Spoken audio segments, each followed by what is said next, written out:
If you sit here tightly fixed with your boundaries, it is you versus the universe. You versus universe is a stupid competition. Yoga means you obliterated the boundaries of your individuality, then you will see there is no such thing as my life and your life, there is just one big life happening.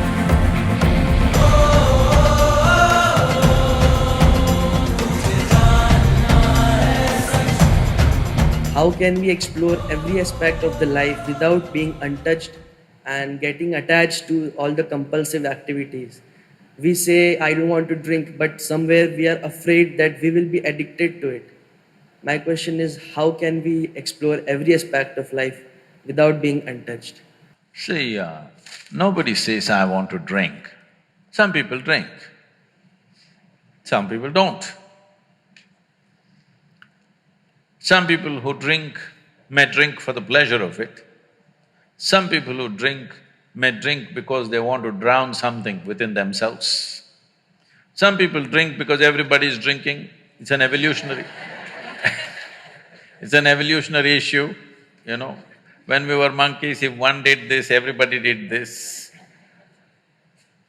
And some people don't drink because they think it's morally wrong. Some people don't drink because they're afraid their parents and society, what they will say. Some people don't drink because they found something better within themselves. They found something far better than a drink, so it never arose in their mind that they have to drink because they're doing wonderfully by themselves. They don't need any chemical help from outside. So these are different ways. If you want to explore life, because you can only explore life, you cannot explore art, you cannot explore spirituality, you cannot explore something, you can only explore life, yes? Well, you may look at it from a certain perspective. Somebody may look at it in an artistic way, in an aesthetic way, in a musical way, in a spiritual way, but essentially we're exploring life. Even if you are looking at inanimate things, you're only exploring life because nothing happens outside of you. Everything that happens only within you, isn't it? So the only thing that you're experiencing is life. You may think this is color, you may think this is sound, you may think this is something else. No, in your experience, you're only experiencing the way different things imprint upon your life. That's the only way you can experience it, there is no other means of experience for you. So essentially, you're only exploring life because nothing else you have access to, yes? Right now I may think I'm looking at this person, but no, I am only looking at the image that happens in my mind, isn't it so? Right now, if you touch somebody next to you, think you're experiencing that person's hand. No, you only experience the sensations in your hand, isn't it so? So your entire experience of life is absolutely within you. That means you are capable of experiencing only this one life. So is it a trap that you can only experience this? No. If you experience this, then everything becomes a possibility because, see, when it comes to body, we clearly know this is my body, that's your body, 100%. This is my mind, that's your mind, 100%, isn't it? But when it comes to life, there is no such thing as your life and my life. This is a living cosmos. You just captured a little bit of it. How much you captured, how much life have you gathered within you will determine what is the scope and scale of your life. So whether you call it art, whether you call it music, whether you call it spiritual process or whatever the nature of activity, activity is a means to open up your borders of individuality so that something larger than yourself happens to you. Something larger than what you think as myself happens to you in your life. This is the purpose of love, this is the purpose of art, this is the purpose of sexuality, this is the purpose of spiritual process. Essentially, that something larger than myself must happen to me. because only if this happens, I feel trapped inside this. Yes or no?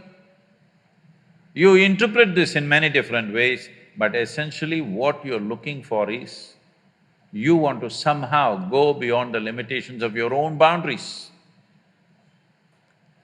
The word yoga, you've heard of the word yoga? Hello?